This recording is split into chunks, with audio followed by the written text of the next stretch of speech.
Kareem Abdul Jabbar is one of America's leading public intellectuals. I would describe him as an offshoot of the Harlem Renaissance. And what he and I share in common is a fascination with the character of Mycroft Holmes, the subject of Kareem's latest book. And that, of course, is Sherlock Holmes' brother. We're going to start with some questions. I'd like to turn to the topic of segregation. What I find interesting is that, according to some metrics in this country, racial segregation has become worse rather than better. Just a simple example. In 1988, 43% of black students were in majority white schools. Today, that's gone down to 23%. Now, we have an African-American president. In some ways, the country seems less prejudiced. How has this happened? What has gone wrong?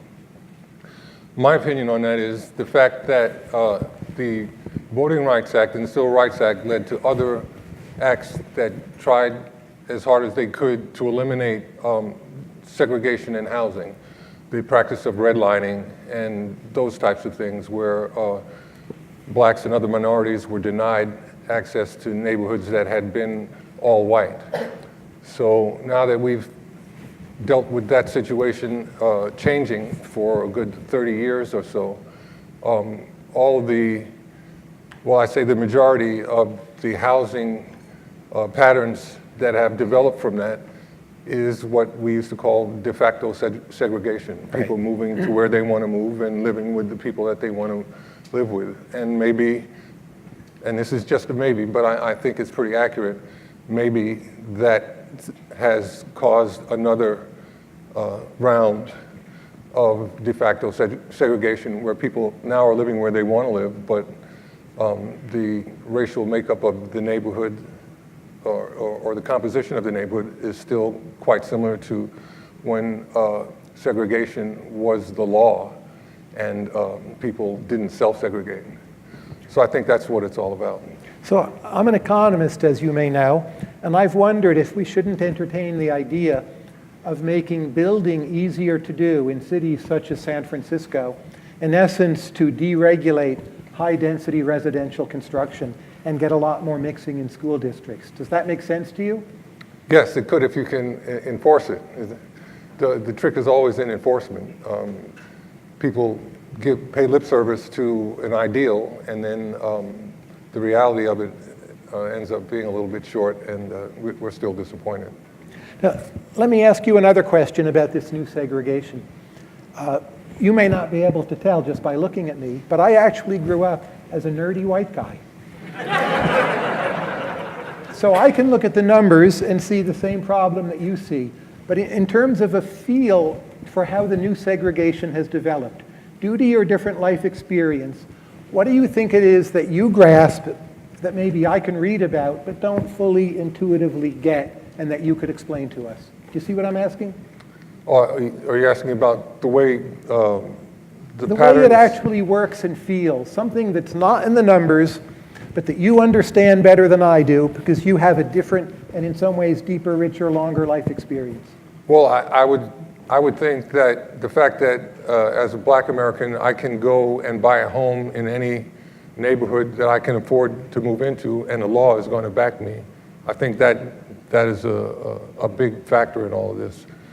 If black people can go where they want to go and no one is going to oppose them, I think that's a good thing. And that is people making their own choices on without any coercion from the law in enforcing something that some people find odious. You know, I think you're 68 years old, according to Wikipedia. Yes. So you've been in this country for a while. The general question of prejudice through a kind of bigotry of soft expectations, how much better is that today, in your opinion? I don't think the soft expectations have benefited minority communities very well. I think we still suffer from that. And a lot of people seem to be able to accept it and understand it because they know how terrible our public school systems are and how they have failed in many cases to educate the students in their districts. And I think that that failure has led to a lot of these problems and has given rise to a segregation of schooling, where you have private schools are for wealthy white people, and the public schools that have very poor teachers and very bad facilities. That's for everyone else. We suffer because of that. What's your view of charter schools? Charter schools are an attempt to stem the flow of that dynamic, and I hope that they get something done. The grade school I went to in Manhattan is now a charter school, and it was a Catholic school. It's been taken over as a charter school, and that seems to be the trend. As you know, here in Arlington, we're very close to Howard University. If you look at trends, there seems to be a long-term decline in all or mostly or majority black colleges and universities. Enrollments are significantly down, but they've played a very important role in African American and also Caribbean intellectual history. Do you think there's still room for institutions such as Howard? Do you think their future is promising, or how do you see those developing? What's your view there? I don't know how they're going to survive over the long term, because the whole concept of segregated schooling doesn't really work. So we have to really figure out a new template to make it work for everyone. We have to figure out a way in America to make our educational system work for everybody. All groups, all socioeconomic levels need to be able to be included in that, and that's not happening right now. I'm pleased to report, by the way, that a few years ago there was a study, and George Mason came out, I think, as the second most mixed ethnically, racially, and otherwise university in the whole country. That's so great. We've tried here to do that. One reader writes to me, ask Kareem, what are some highly leveraged actions we could take to improve systematic poverty in this country? I don't know how we're going to work on the poverty situation unless, again, the educational system is up to speed and can educate people so that they can escape poverty. You can't escape poverty given that you only have, you can barely read and write. That's not going to work. You can get a job lifting things, or you can get a job. I have a friend, his son is an underachiever at school, and I told him to tell him, well, if you can memorize 8 words, he can be employed for the rest of his life. And the guy said, what are those 8 words? And I said, welcome to McDonald's, may I take your order? But that's what it's coming down to. Speaking of policies, the war on drugs, is it working? Is it racist? Is it wrecking our inner cities? What's your view? Well, I think the war on drugs was racist. I don't think it's the same now. People are starting to see that drug addiction can affect any and everybody. There was an article in the New York Times last week about how now that the scourge of heroin addiction has entered the suburbs and majority white communities, they're starting to understand what it's all about and the futility in just using incarceration to try to cure the problem. We have to do a better job at teaching people about their self-worth, and we have to do a better job at giving opportunity to people who, if they don't sell drugs, they can't participate in any economy. The drug selling economy is the only one that they can participate in. That's a recipe for failure. Would you decriminalize and, in essence, stop the war on drugs? I don't think you can completely decriminalize it, but you have to understand that there is something that we want to rescue from this situation, and that's people's lives. I think people's lives should be given the priority in how to solve this problem, getting people off of these things and understanding that it's very detrimental to their future. Here's a sentence you wrote in your book, Kareem. I'll read it out loud. Tell me if you would still say the same, because that book is now a few years old. Quote, "The Republican agenda seems basically indifferent to people's hardships, but I agree with its position that handouts are not the solution to social problems." Yeah, I still agree with that. But they have to be open to the fact that the solutions that they have put forward haven't worked. I am still anxious to hear from some of the conservatives what the conservative solution is for chronic underemployment and the failure of our educational system. We need a solution to that. Why haven't the conservatives come forward with a solution? They seem to think that they have the answers. What's going on with that? Some of that may be indifference, right? Or I think it's indifference, or the fact that the contempt that they have for the people who are the first victims of it, which are poor people of color, who that's the only economy they can get into. Yeah. They are almost forced into criminal activity because of their lack of education and just the vulnerability that they have being raised the way that they've been raised. As we were chatting back in the green room, I was saying, I read you in essence as a kind of modern conservative, not in the sense of being a contemporary Republican, but in terms of patriotism, respect for the military, belief in some kind of capitalism and getting ahead, work ethic, and that you're actually today one of America's leading conservative intellectuals, I would say. Would you accept that or push back? I value all of those things that you just mentioned, all of those scenarios that you just mentioned. I think they're very valuable, and they have made America a great place. So we can't throw out the baby with the bathwater. So you know, those ideas and ideals have served this country very well, and I don't think we need to abandon them. We just have to find a way to extend them to all segments of society.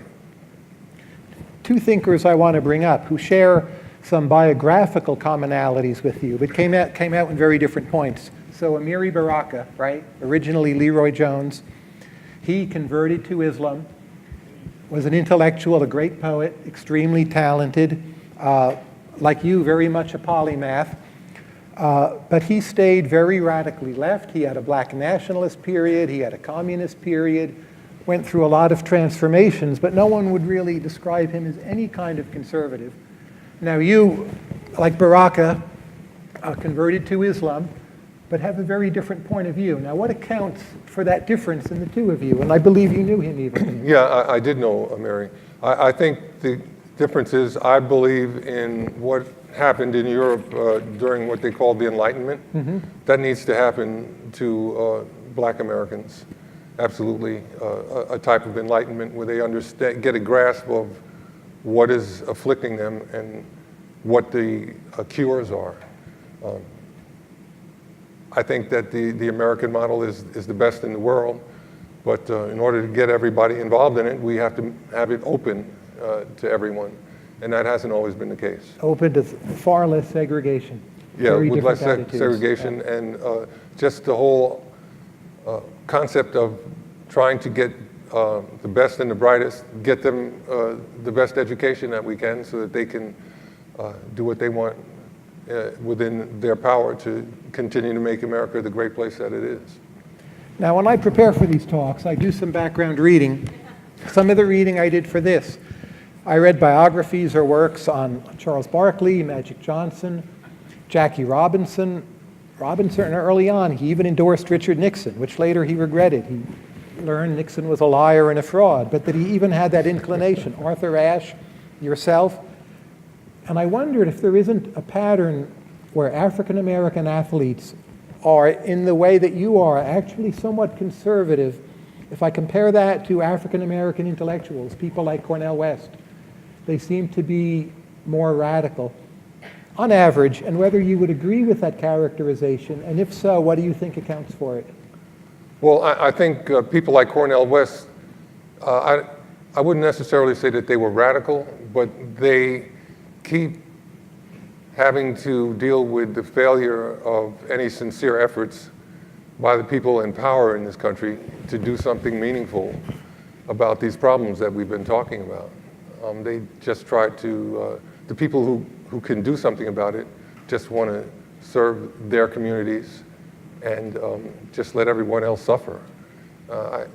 I think people like Cornel, their frustration and anger at that type of hypocrisy and betrayal is is really what motivates them. But in terms of the athletes, again, not being Republicans in the sense of today's Republican Party, but a kind of conservatism, do you think that's there in a lot of? Oh, certainly. I think there's a very conservative strain in, let's say, the black community. But they absolutely advocate for change. Sure. Because things have to change in order to make success more accessible. These talks are wide-ranging, so some questions about jazz. What's your favorite Thelonious Monk story? My favorite Thelonious Monk story occurred when I went to hear him I went to hear Thelonious several nights at the Village Vanguard. I mean like 20 or 30 nights. I can explain that. It doesn't need explanation. It's the opposite, which requires explanation. It was an incredible cultural experience, but a good friend of mine was the babysitter for Thelonious's drummer.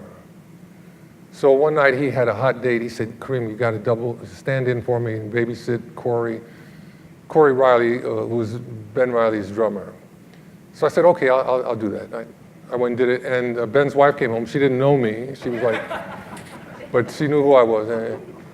But because I would do that for Ben's family, they said, well, once Inez gets home, you can come on down to the Vanguard and catch the act. So starting from when I was in high school through college, I went to the Village Vanguard. Anytime Thelonious was there and I was in town, I tried to go. And it was a great part of my life. But the funny story was, Thelonious would get up and dance sometime in the club. And the New York cabaret laws are really weird. And so you can't dance in the club, but you can stand and rock around with the music or something, I don't know. But Thelonious would get up and dance, and then me and my friend who babysitted for Ben, we would get up and dance with him. So Mr. Gordon, Max Gordon, was the owner of the Vanguard. He said, look, you can't dance with Mr. Monk. I'm going to have problems with the Cabaret Commission, because if you're dancing in this, it's no longer a jazz club, it's a dance hall, and he would have all kinds of difficult problems and get summoned by the city of New York. So we're trying to dance, and Mr. Gordon is pulling at us, talking about, you got to sit down. And then Thelonious looked at us like, we can't muscle in on his act, and he continued dancing, and then he sat down. But that was a pretty funny night, seeing this little, Mr. Gordon was only about 5'2" or 3", yanking on me, trying to sit down and let everybody see the stage. My other favorite jazz player, Sun Ra, what did you think of him? Oh, I thought Sun Ra was pretty incredible. While I was in college, he would play at another club in New York called Slug Saloon. He would play on Monday nights. It was just him on Monday night, and you never knew what group he would show up with. He'd bring in different sidemen each time. But he was fascinating because he would play straight-ahead jazz and then go off into some very esoteric, ultra-modern, bizarre kind of stuff. Think about the difference between Cubism and Renoir, and that's kind of the difference in some of the things that he put out there. But he was a brilliant pianist and a great performer. Let's talk about Miles Davis just a bit. I find people play the album Kind of Blue too much. It's a very good album, but it's become like the Mona Lisa of jazz. You've seen it so many times, it's not that fresh anymore. So what, in your opinion, is the most underappreciated or underrated Miles Davis album, and why? For me, the most underappreciated one is Seven Steps to Heaven. Mm-hmm. And that shows, I think, Miles' best group. This big argument, what was Miles' best group? The one that had Cannonball Adderley, Coltrane, Bill Evans, and Philly Joe Jones and Red Garland, or Herbie Hancock, Ron Carter, Tony Williams, and Wayne Shorter. So people from both of those groups play on that one album, and all of the cuts are awesome. So I would say that that's probably the best one that does not get very much attention. I like Fillmore East a lot, the kind of souped up Bitches Brew. sketches of Spain, the whole Jack Johnson, that ambient period. There's just a lot in the career of Miles Davis, right? Oh yeah, and for me, number two is Porgy and Bess. Sure, beautiful.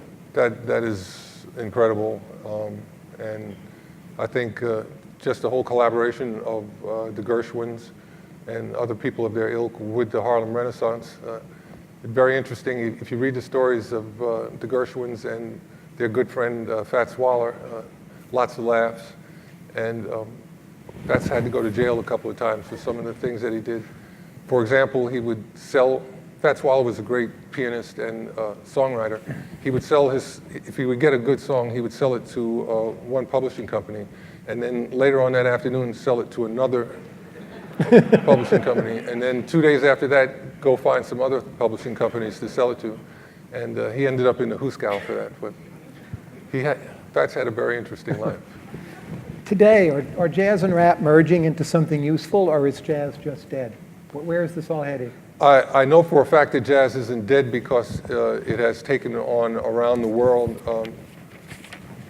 So many people around the world want to play jazz. You see jazz musicians now coming from all kinds of places that you would not think of, like Azerbaijan and Indonesia, and people that can sit down and play all of Duke Ellington's repertoire. Or there was a alto saxophonist from Azerbaijan that had all of Charlie Parker's licks down, all of them. That's all he had done. It's incredible. But I think the fact that jazz has affected music around the world, and there are still people who enjoy classical jazz, will make it or survive.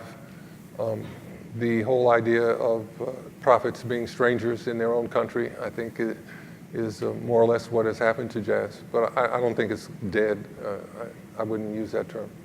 You mentioned the Harlem Renaissance a moment ago, and of course you're from Harlem, and your father's side originally from Trinidad.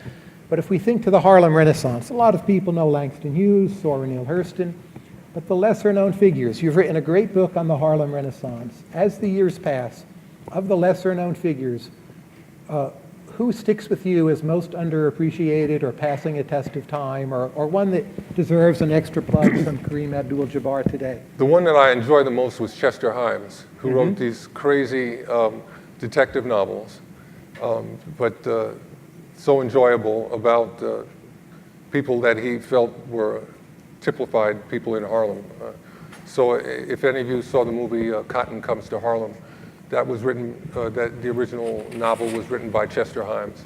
But he wrote these really crazy detective novels that make you laugh and make you wonder about what type of place Harlem could be. And I've enjoyed those probably the most of all the things that I've read coming from the Harlem Renaissance. Harlem as a place, it's very expensive now. It has a lot more retail. It's changed a great deal, even in the last 10 years, as I've gone a number of times. What do you think is the future of Harlem as a location? And has it remained like the cultural beating heart of New York City, or what's it going to look like in 20 years' time? Harlem is gentrifying now. So, people who want to have a spacious apartment are combing Harlem right now as I speak, so they can live in Manhattan and still have some space. So I actually tried to move back to Harlem, and I couldn't do it. I couldn't deal with the winter. You can tell I've become a Californian. We all can sympathize with that today. Right? So I saw all the snow out here, so I know I did the right thing. But the whole ambience of Harlem will change just as the population changes. But it's not necessarily a bad thing. It's just that we move on. And did Los Angeles, speaking of places, peak in the 1980s? Then Hollywood was a much bigger deal. Silicon Valley wasn't so important. There was Michael Milken, actually this other thing called Showtime, which you know a little about. Today, LA seems like still a wonderful place to live, but less exciting, less culturally central. Would you agree with that description, or am I missing something? I think you're missing something. I think it's become more culturally relevant because the movie industry has had more or less a renaissance, and the whole idea of having a place where you can make movies completely is still very appealing. And it's taken its own identity. It's not just the place that you go after you leave San Francisco. You know, probably now you go to LA first and then go to San Francisco on your way home. So I think that Los Angeles is still a very vital and vibrant place. Let's take a few minutes and get to your book, Mycroft Holmes, which I enjoyed very much. I would recommend to you all. If you'll oblige me, let me just speak for 2 or 3 minutes about how I read the book. Okay. And then you respond to that. Now, if you look at the cover, here's your name, Kareem Abdul Jabbar, and there's the name of Mycroft Holmes. I think that's on purpose. In a sense, you are Mycroft Holmes. He was Sherlock's older brother who collected information, knew more than Sherlock, had more information. He advised the British government. In a sense, you're coming out of a kind of, not quite a retirement, but you're Mycroft. You've been collecting information all this while. This book is like announcing the real Kareem is now here in the public. And the actual story of this book is you reimagining a world in some ways the way you would like it to be. So Mycroft goes off to solve a crime with this fellow, Cyrus Douglas, who is black and from Trinidad. And they do this as equals. So it's kind of a rewrite of colonial history. Your father's family came from Trinidad. In the story, they go to Trinidad. At the end of the story, Cyrus, this is now in Victorian England, is actually allowed to enter the royal enclosure. You look at page 60. There's an apparently obscure reference to James Cowell Pritchard. Who's ever heard of him? But of course, in 1813, James Cowell Pritchard, if you think about it just a bit, wrote a work which in Victorian England was considered the defining statement of the equality of the races and the unity of mankind. Not mentioned in your book, but of course Mycroft would know such a thing. And then finally on page 10 of your book, we have Mycroft humming the tune of Figaro from Rossini. And anyone who knows even the slightest bit of information about your life knows you've been a fan of Barber of Seville since high school. Therefore, I conclude, you're Mycroft, this is your fantasy, this is the real Kareem. Mycroft and Cyrus are both you, and this is kind of your coming out party saying, I really am a writer, I'm a novelist, here's the real me. Yes or no?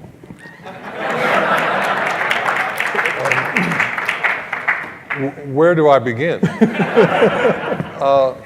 I think that I kind of tend to be more Cyrus Douglas than Mycroft.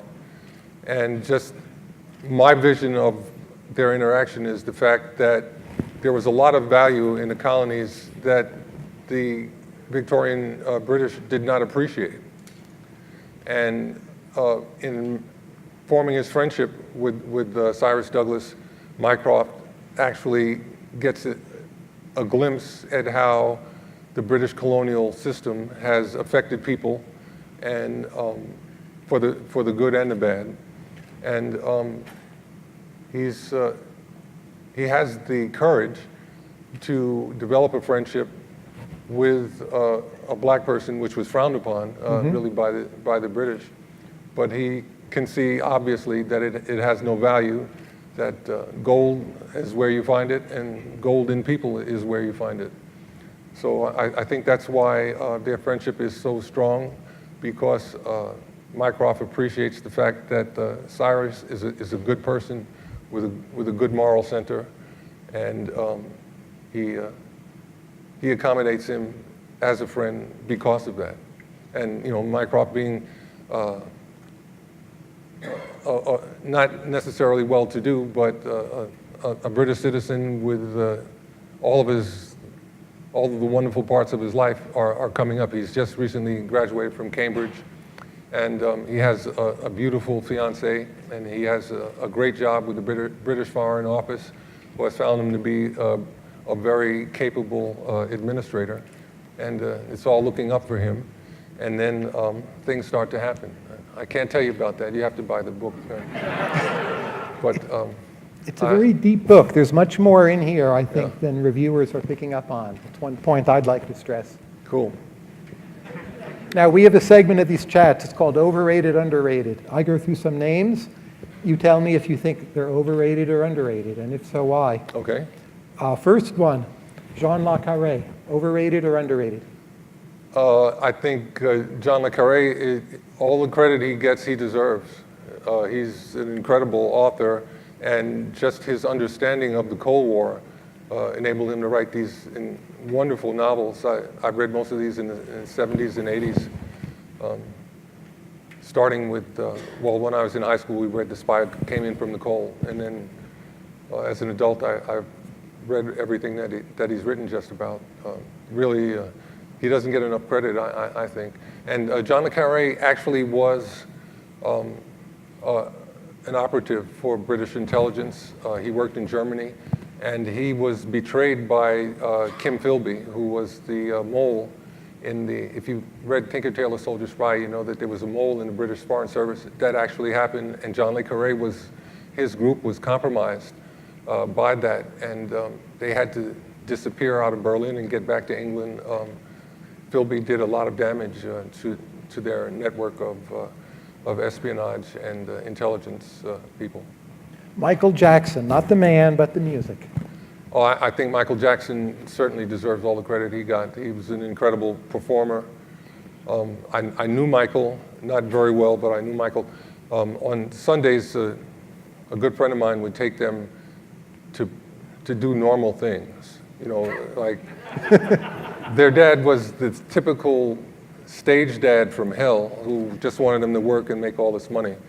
But my friend just was very, very intense that they get to do some normal things. So on Sundays, this is while I was going to UCLA, he would take them to a gym, and we'd play basketball, and then he'd treat me to brunch.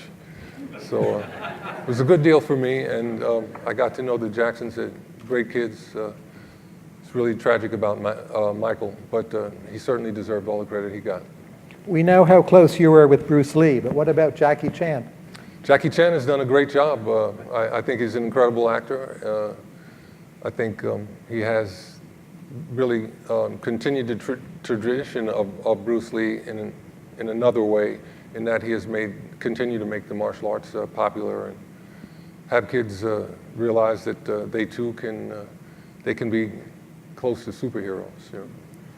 Here's a guy, I think he's from Harlem, way back when. He's called Earl the Goat Manigault, and he never really made it to the NBA, but many people claim that if he had, he would have just been a brilliant, fantastic player. And you played pickup games with him when you were a teenager, right? Right. Overrated or underrated? How good would he have been? Earl was overrated. Overrated. I'm not saying that because of envy. Earl couldn't shoot the ball from beyond 8 feet. You know, he could leap out of the gym, but he couldn't shoot the ball beyond 8 feet, and he wasn't interested in passing it. You wouldn't make it very, very far on any team if you don't want to pass the ball. So I don't think Earl would have made it very far, because he had to have the ball by himself. He was a one-on-one player. He didn't understand the team game. So that's why I'm critical of Earl. But nice guy. He messed up his life with drugs, but tried to, make up for it in the latter part of his life by being involved with the community projects that told kids to stay off of drugs. So I have a great deal of respect for the way he went out. He went out trying to do the right thing. Your most underrated game, I have a nomination. Going back to 1989, I still remember this game. The Lakers are playing against the Detroit Pistons. Unfortunately, that was the year of the Pistons. It was your very last year in the NBA, but in Game 3, although you were down 2-0 coming back to the home court, you put up a spectacular performance with 28 points, 13 rebounds, played your heart out. In my view, there's something especially noble to a performance which in a way was maybe in a hopeless setting, but I've always admired that game of yours more than a lot of the victories. What's your response, and how well do you remember that game? Well, I thank you for remembering that game, and just the problem that we had. The problem that we had with the Pistons was when the series started, Magic Johnson got hurt and Byron Scott got hurt, and we had to play that series without our starting backcourt, so we got swept. Nothing you can do about that. But I didn't want people to see me going out on a bum note, so I gave it my best effort. A few basketball questions, and I know you've been asked this before, but I'd like to press on the details a bit. your sky hook was unstoppable, pretty much, right? You're the leading scorer in NBA history. You won a Finals MVP award 14 years apart. That's maybe your greatest record, actually. No one could stop it. My guess is no one today could stop it. Very few players, if any, have really had a significant sky hook. And why don't they learn it?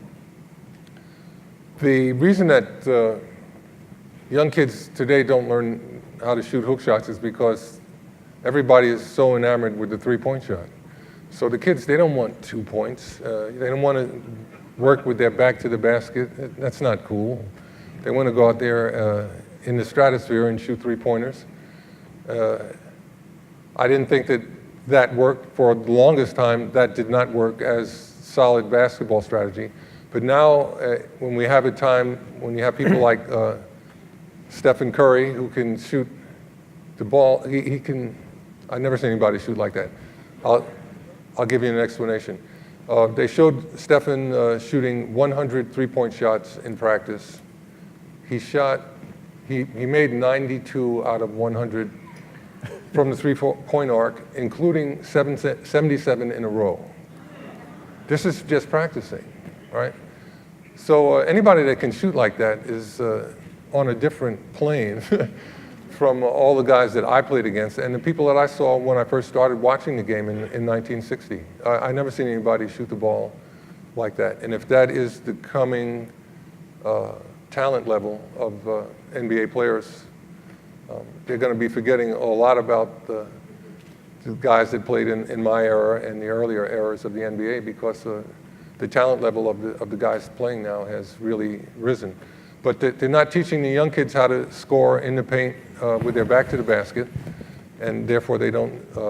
A lot of them don't get to learn the hook shot, and they don't get to realize that if you get close to the basket, a lot more of your shots will go in. They don't seem to understand that. That was the first thing that I learned, and so I worked on that hook shot and learned how to get positioned close to the basket where I could get my hook shot off. But let me push on this a bit. I recall reading in one of your memoirs that you took dance lessons early on, and when I watched you play, I was a kid, you were younger, I was always most impressed by your footwork. It seemed to me you had the very best footwork, and I read in one of your books that you practiced this footwork like crazy for hours and hours and hours in 7th and 8th grade.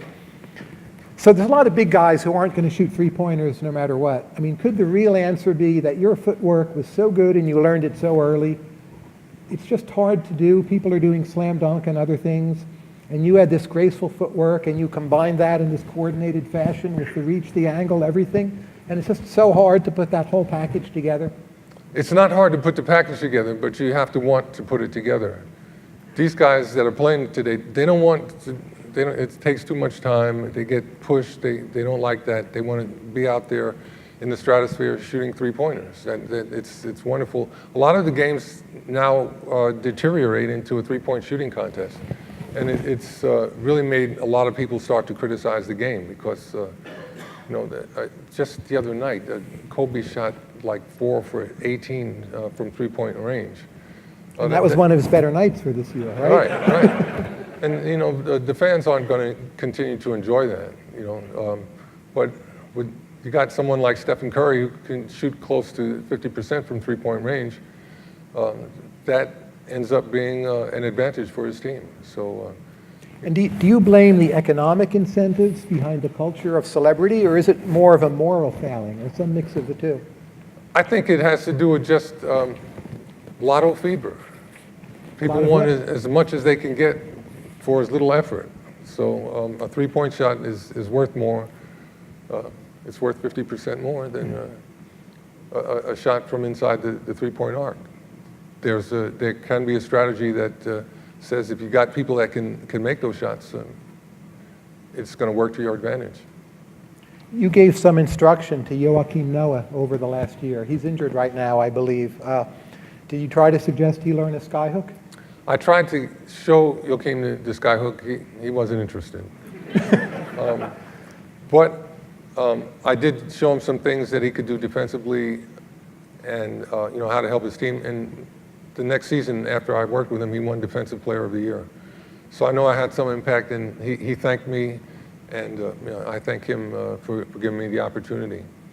So it's worked out pretty well. It was going well with Andrew Bynum, but Andrew finally got to sign his contract for $50 million. And then at that point, Andrew thought that I didn't know anything and that he didn't have to listen to me. And we don't know where Andrew is right now. Economic incentive. He's only 27 years old this year, and he's not playing in the NBA. He hasn't played in a couple of years, and he's not going to make it because he wasn't able to follow through on really learning all the fundamentals. I would make him do the fundamentals every day before practice, and he just thought it was boring. But now that he's not getting paid like he was, I think he might have a different opinion about that. But it's too late now. You've said in your other interviews that actually you applied the methods of Sherlock and Mycroft Holmes to basketball, studying your opponents, seeing things which they didn't, understanding their weak points, understanding how you could take advantage of them. So this Sherlock Holmes metaphor, you've carried that with you really since high school, or maybe longer. Is that correct? Well, I read all of the Sherlock Holmes stories when I was a rookie.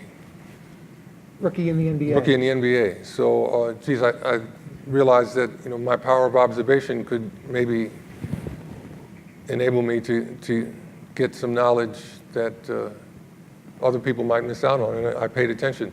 The classic tale I tell about my powers of observation had to do, we had to play Detroit. They had Bob Lanier, a very fine center, and I heard the ball boys, I overheard them talking about they didn't like going in the locker room after halftime because Bob and the coach were nicotine fiends, and they'd go in the shower and smoke cigarettes at halftime. So I heard that, and I said, geez, if he's doing that, I realized that if I could get Bob to run a lot in the second half, he'd be in pain. And so I did. But just getting those little tidbits of information, they can open up doors for you that you might not appreciate. Let me try a few questions about religion, and Islam in particular. If I think of Islam, this is what I see. I see a world where probably more people are deeply attached to Islam than to any other religion. So it has a great attraction. It seems to me economically, it's helped a great number of them. In this country, if you look at statistics, Arab Americans earn more than the national average. Admittedly, they're not all Muslims, but still. Theologically, a lot of it makes a great deal of sense to me, more than Christianity. And there's a kind of intensity of yearning in the aesthetic, and the notion of the great distance between God and man makes sense to me. And it's in some ways pretty individualistic. It's highly cosmopolitan, and it doesn't, in most cases, rely too much on a centralized clergy. Now that said, it's striking how few Americans have converted to Islam. And you have. So given these favorable features of Islam, what do you think, first, is the cultural disconnect between the United States and Islam? And this is even pre-9/11, right? That won't really explain it. And how have you personally managed to bridge that? I know that's sort of a mouthful, but do you see what I'm getting at? I do see what you're getting at. What I see is the fact that in Western Europe, they had the Enlightenment, where people realized that the Inquisition was not the way to go. Burning people at the stake and torturing them and taking their property because they did not share the same religious beliefs as you did was unjust and not what Jesus of Nazareth taught his followers. The Muslim world has not had any opportunity to have an enlightenment. They went from the time of the Prophet, which is seen as the ideal time, to despots. Kings and military rulers are the norm in the countries that are majority Muslim. And fair governance, not being able to arrest somebody without charges, that's a given in the Western world. In in the Islamic world, that wasn't the case. If Nasser didn't like you, you were going to jail, despite the fact that you hadn't broken any laws or committed any crimes. And that goes again and again for most of the states that are majority Muslim. So they really haven't had the opportunity to have an enlightenment. There was, at a certain point, the people in Europe decided they weren't going to burn people who they considered to be heretics. They would have a just way to deal with it. In America, we figured it out by separating church and state, the ideal situation. To have people let them have their own moral center and let them believe whatever they wanted to believe about their moral and spiritual center. But we have a set of laws that everybody has to respect and obey that enable everyone to have equal opportunity.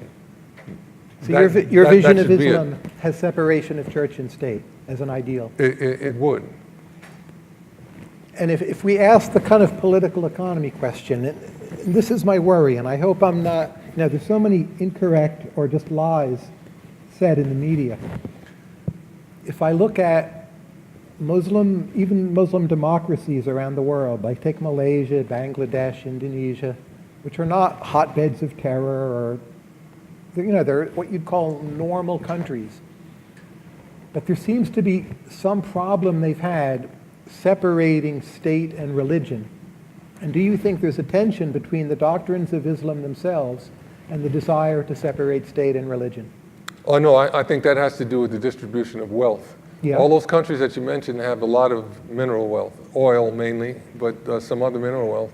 And the people who are in charge of the state want to keep a hold of the wealth.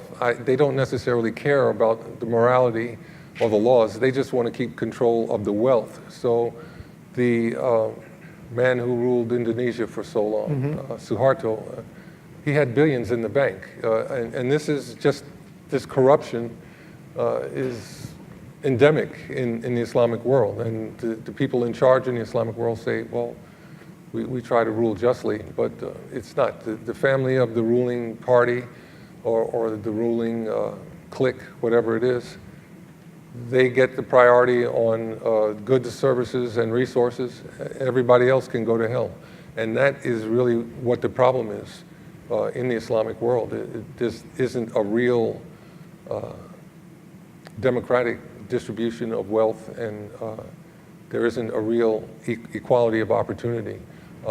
The way they treat kind of segregation problem, right? Right, and the Quran is the first of the books to guarantee women the right to divorce, the right to own property, and to be in business. And as you can see in the Arab world, that's the first thing that they got rid of. So, the way that Islam is interpreted in all of those countries really goes contrary to a lot of what the Prophet said was the way to practice Islam. And it is for that reason that it comes across so bizarrely, where people say, oh, we have this beautiful religion of Islam, but yeah, we have a lot of political prisoners, don't worry about them. Well, they go hand in hand. And the fact that you can be unjust on that level, but say that Islam is beautiful and wonderful, it's total hypocrisy. And that's a very unfortunate thing, but that's what has happened. You've written that when you were young, you used to visit the cloisters in New York. Yes. Medieval art, a lot of it was religious. In some way, you must find Islam, Islamic art, you've collected Persian carpets, more beautiful. And I know this is hard to express, but is there a way you could try to articulate for us, probably most people in this audience not being Muslims, but your take on what is more beautiful that you would like to carry to all of the listeners? How would you put that? What has it meant to you? Okay, I think in Islam, because you can't depict people or animals, they put all their artistic expression into architecture and abstract art. So in the Islamic world, buildings and books, etc., they are developed, the carpets are developed. It's an interesting thing. The Prophet said that depictions of humans in carpets are okay because we walk on them, and we're not showing that we are worshiping the pictures in the carpets because we walk on them with our feet. There is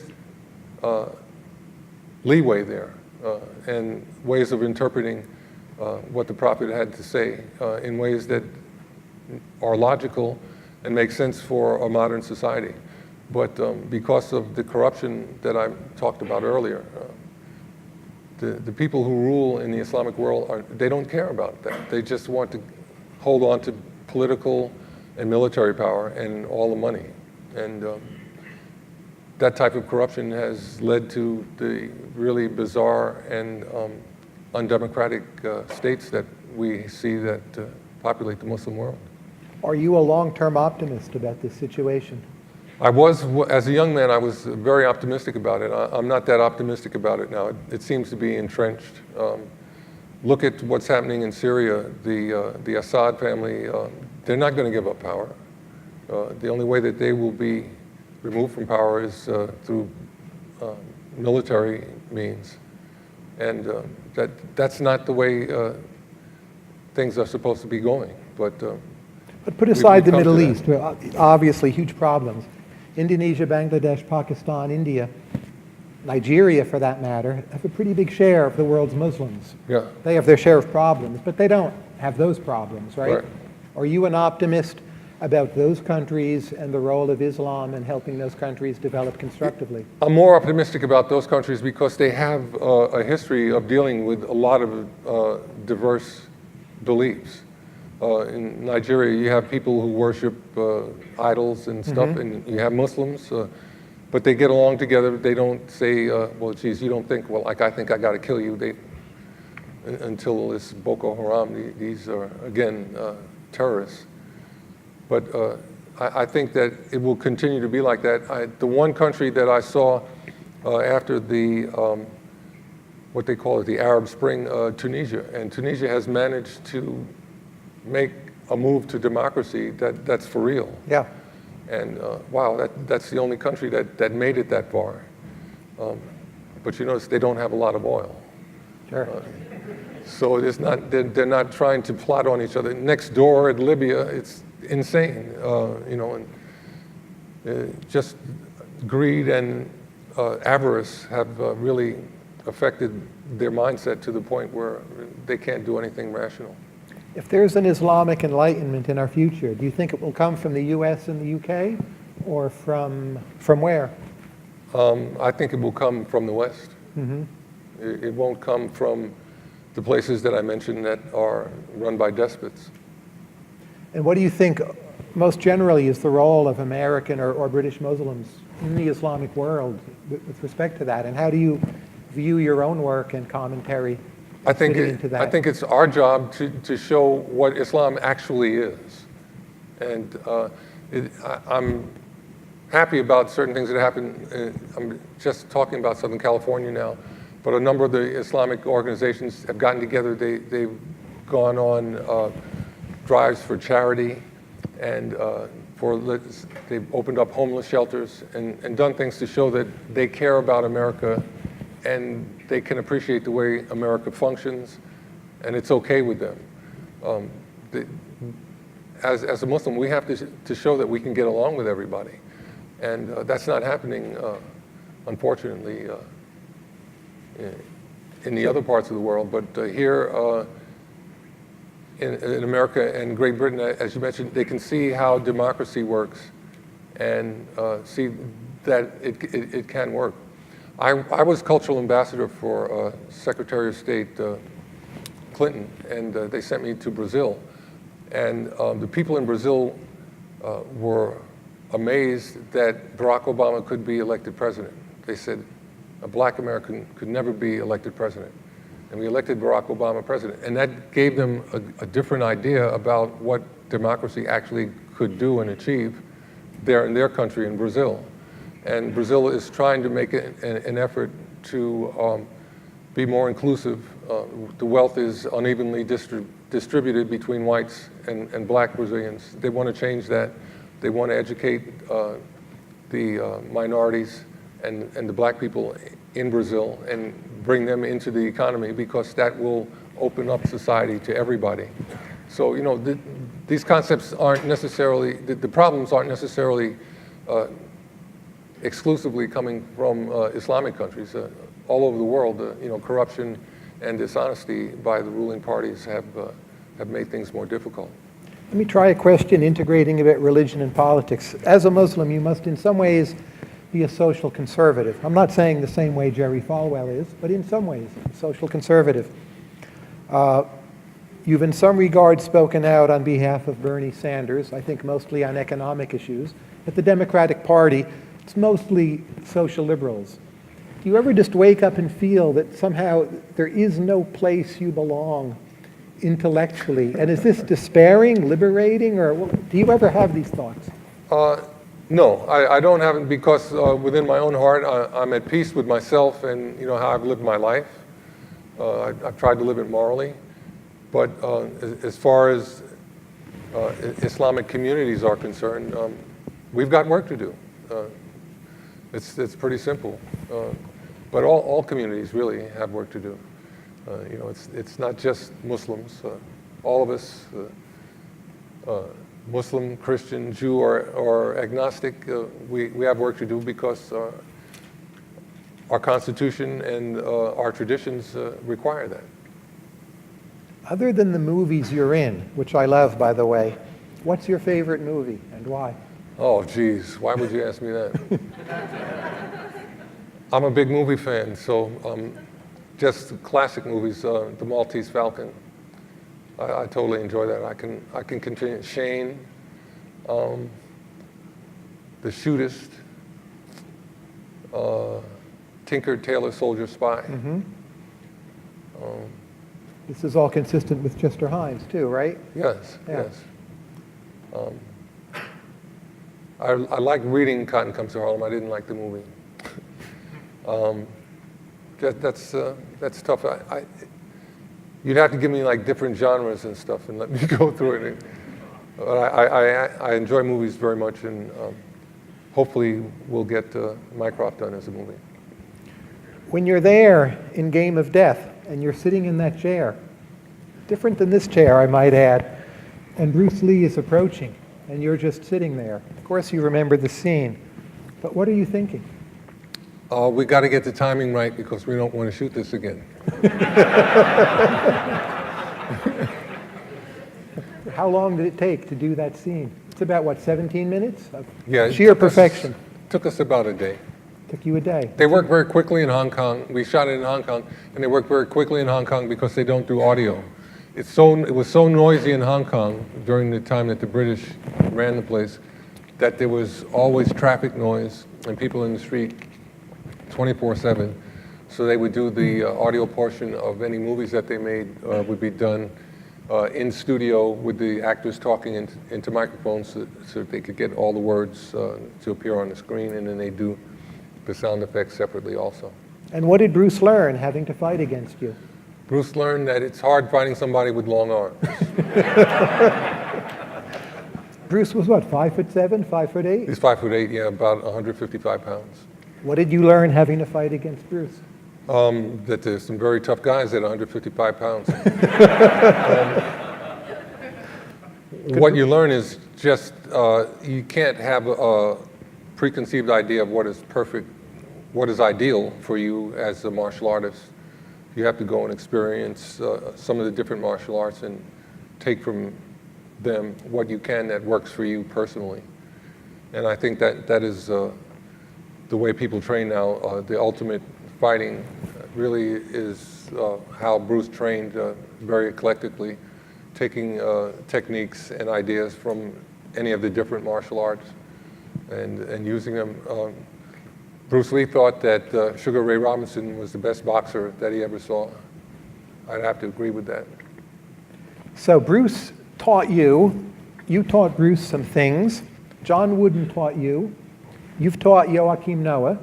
You've written a whole book about your experience teaching Native Americans basketball, but not just basketball, really teaching them life and many other things. Trying.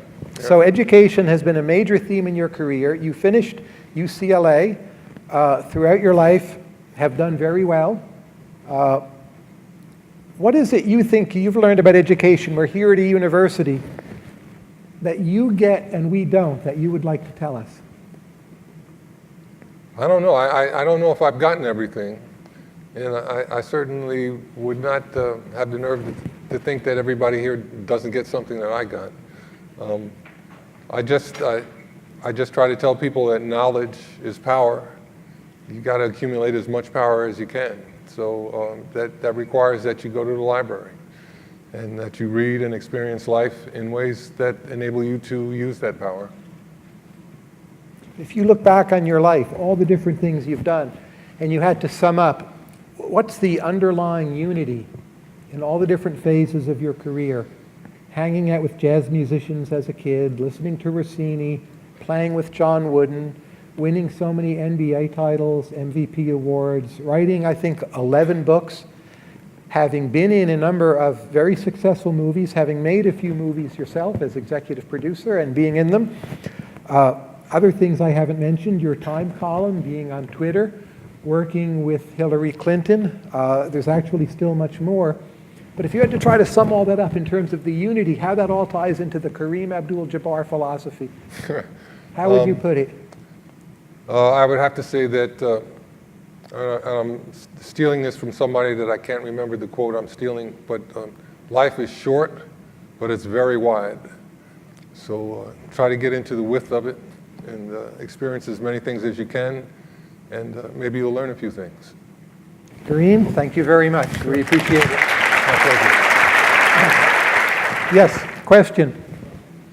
Hi, Kareem. Thanks for coming. That was fascinating. I was wondering, do you think NCAA athletes should be paid, for the value they create for the universities, and do you see that ever happening? I definitely think NCAA athletes should be paid. I think it will happen. I just remember someone explained to me how much money UCLA made by the fact that I was there and we won 3 consecutive NCAA champions. And he asked me, how much of that money did you get? And I said, none. And he said, you got to think about that. So, that hasn't changed. So I think it should change because they're just exploiting the athletes. There's a way that they can be equitable about paying the athletes and taking what they take by providing a platform. But I think the athletes should be paid. They should be guaranteed, at least if they go to a college on scholarship, they should be guaranteed the fact that they could continue at that school until they graduate. I think that is the minimum that they should get. And I think they should be given a stipend. It's not like we're going to make them rich, but give them money to live on so that they can have a life. I was going to UCLA. I couldn't work in the off season or anything like that in ways that the NCAA prescribed.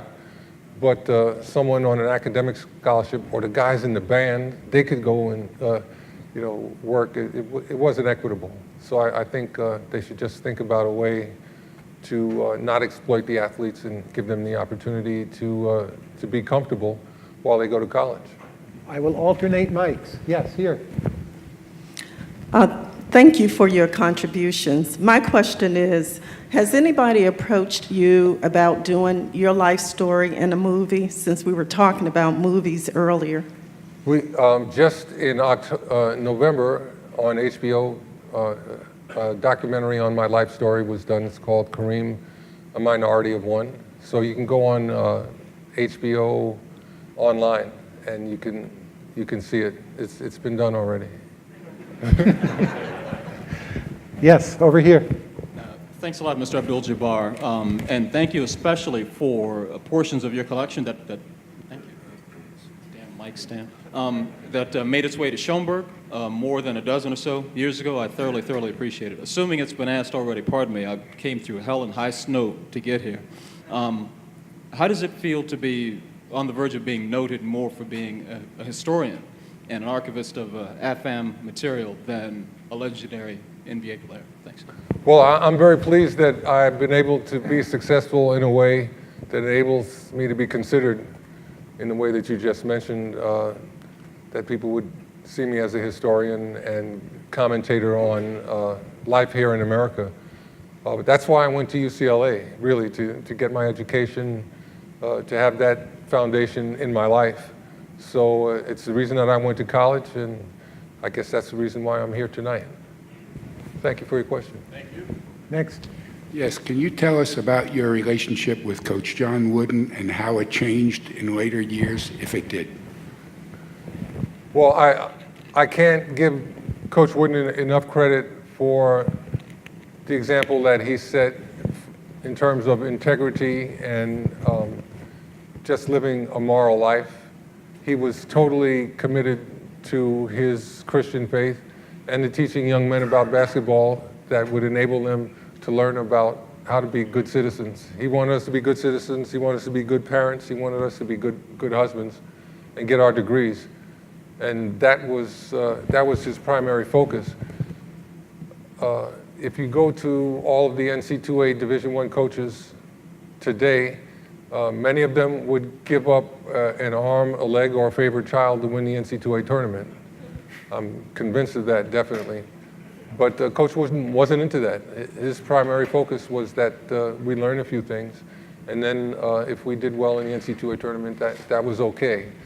But he had his priorities right, and he taught us in that way, and those of us who understand that have benefited greatly. I think his graduation rate was in the 60 percentile.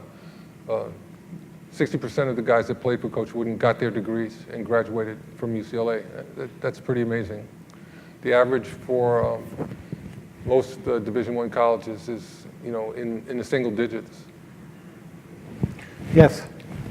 You've been a hero to lots of kids growing up. I'm curious about who your heroes have been throughout your life. And a second question, if you don't mind. I do recall, I think, that Dr. J actually did block the skyhook once. Is that correct?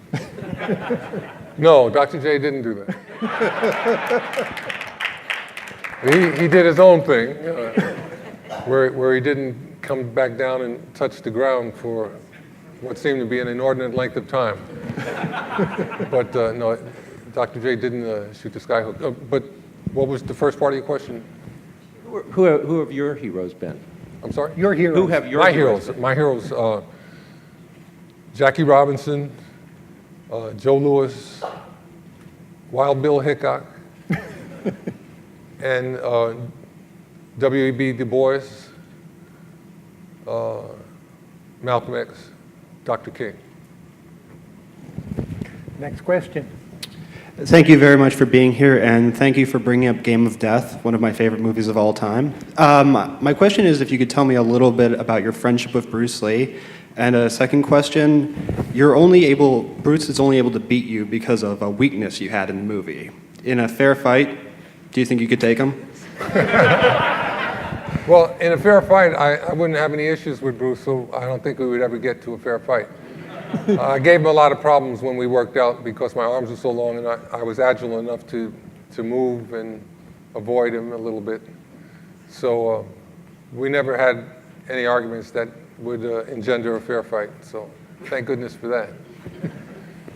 And the reason that I got to meet Bruce because I started studying martial arts while I was in college, and I wanted to continue after I left New York and went back to school at UCLA. So somebody introduced me to Bruce, and we developed a friendship, and that's how our friendship evolved. You're welcome. Next question. Kareem, congratulations. We the people have just elected you President of the United States of America. It is now your first 100 days in office, and you are given the following list of potential priorities, including providing universal health care, addressing global terrorism, fixing our public education system, fixing our crumbling infrastructure, simplifying the tax code, and addressing global climate change. Which of those would you prioritize and why? Well, let's see. You just mentioned 6 issues that have stumped the U.S. Congress and President Obama. I don't see how I could figure out a way through all of that. But all those issues are crucial to what the future of the human race is going to be about. Earlier today, somebody complained about the snowfall, and I said, oh, that's what we get for letting all these people in India burn coal. That's a fact. But how do we influence the state of India? It's very difficult. It's probably impossible. We just have to try to figure out some ways to deal with those issues and hope that we get a chance to get some leverage on them, because they will absolutely affect the quality of life on Earth for all human beings going into the future. Next question. Yeah, thank you for being here today. In your book, On the Shoulders of Giants, you say that if you were not a professional basketball player, you wanted to be a history teacher. I am a high school history teacher, and if I were to walk into my classroom and say, hey, Kareem Abdul Jabbar told me personally to tell you that history is important because, what kind of advice would you have? What would you say to them? I would say to them that unless they understand history, and I'm stealing again, they will be condemned to repeating it, which hasn't gone that well for most human beings. So, they should understand that and try not to repeat the mistakes of people that have gone before us. That's what that's all about. Thank you. Next question. 20 years ago, ESPN anchors did a spoof of people singing for charity in a song called Don't Walk. And this is on YouTube today, in case anybody hasn't seen it, in which they claimed that players in the NBA were traveling and officials weren't calling it. And it was sort of a plea for NBA players to voluntarily not travel. But there was a line in the 60-second song that said, it started with Kareem Abdul Jabbar. and I just wondered how you would plead to that charge. I plead not guilty to that. Very few times I got called for walking because I didn't get to handle the ball much. They gave me the ball and it was time to score. So,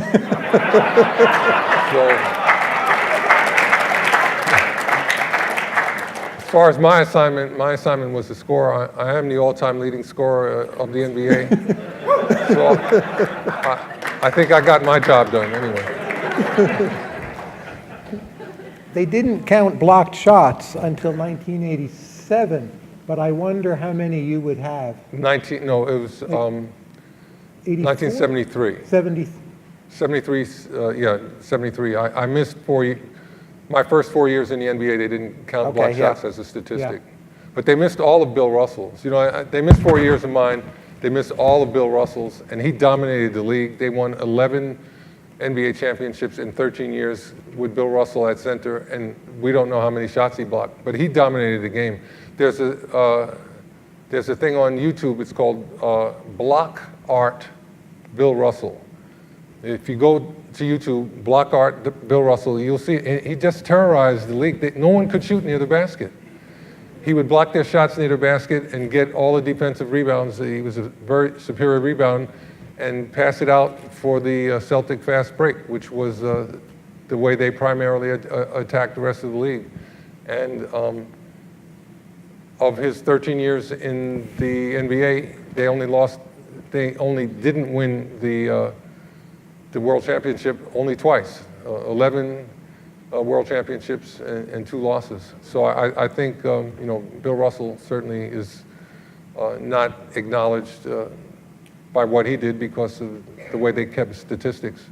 So I don't complain about those 4 years. I still, when I retired, I was the all-time leader in block shots, but I think Dikembe and Olajuwon have passed me in statistics. But if they added my first 4 years, probably they wouldn't have done that. But I don't care about that. I had a wonderful career, and I don't sit up at night and say, God damn it, they didn't. I'm not worried about it. Next question. I have two quick questions. One is, who's had a better career, Kobe Bryant or Tim Duncan? And the other question is do you think Dirk Nowitzki's 1-foot fadeaway is the most unblockable shot since the skyhook? I think Kobe, what was that you asked me about Kobe? Who's had a better career, Tim Duncan or Tim Kobe Bryant? or Kobe. Geez, I would say that Tim Duncan has had a better career just because they've been able to win more consistently, and they didn't have to rely on Tim all the time. So Kobe has worn his body out. He's only like 36 years old, and he's worn his body out. It's fallen apart because of the stress that he had to do just taking on the load that he did. But he wanted to do it that way. So, you know, that was that. And second part? Has there been an unstoppable move in the NBA since the skyhook? And I bring up you asked, Dirk's about fadeaway. Dirk Nowitzki. Dirk Nowitzki's shot is very hard to block, but I don't think that he was able to have a dominant career because he couldn't do other. If he could have shot like that and rebounded and played defense and blocked shots, then he would have been all around and he would have gotten more credit. But you know, he was like a one-trick pony. But you want guys that can shoot like that on your team. I'm not saying that he lacked value, but he would have had he would have been considered at a higher level if he had done more on the court other than just shoot the ball. Next question. Two quick questions. My favorite coach right now is Greg Popovich. Would you say he's the best coach in the NBA? Got to go with Greg. He gets his team to play well most consistently of all the coaches that I've seen out there. I would give him credit, just the consistency. And plus, you got to give their front office credit for looking for players that fit into the system. You know, players that can play defense and don't mind passing the ball. That's very important.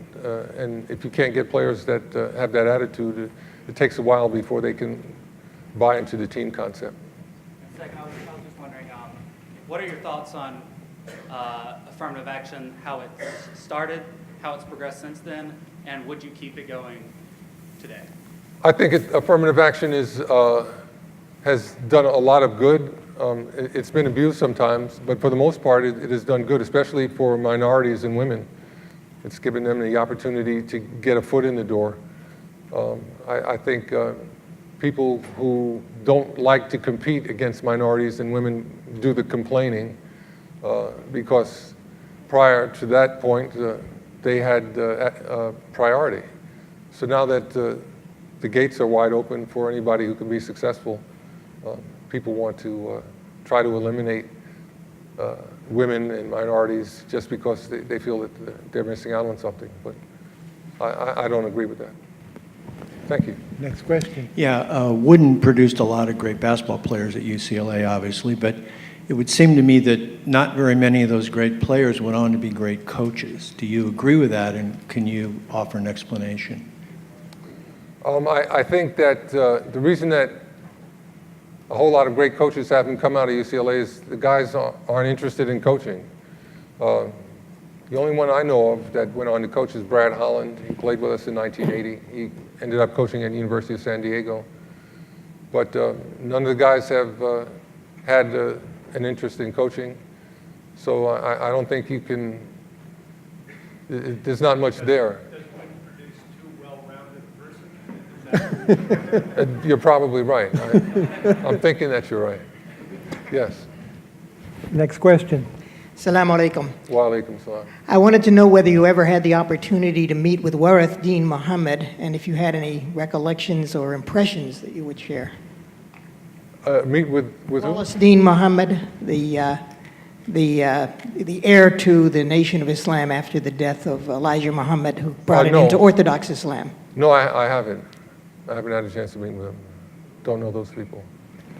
Next question.